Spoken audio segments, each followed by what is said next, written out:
MSPs, do you want to close more deals without sounding salesy? Then you need to start asking better questions. Question-based selling helps you uncover real client needs and sell smarter. Too many MSPs pitch features and products, firewalls, backups, uptime, before understanding what the client actually cares about.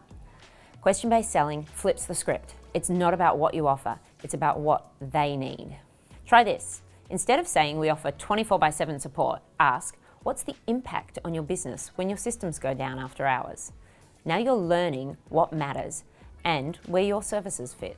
If you're wanting to understand how important IT is for your prospect, you could say, describe to me how you budget for your IT spend each year. If they respond with, we don't budget, we just spend as needed, that tells us that IT isn't a priority in their business. Question-based selling helps to create conversation with the client. You learn more about your prospect earlier in the relationship.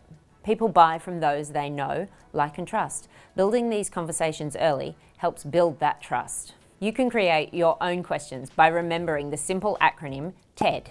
Tell me about, explain to me, describe to me. It's difficult to respond yes or no to any question that starts with one of these phrases. So give it a go with your next sales call. Ask some questions and build those relationships.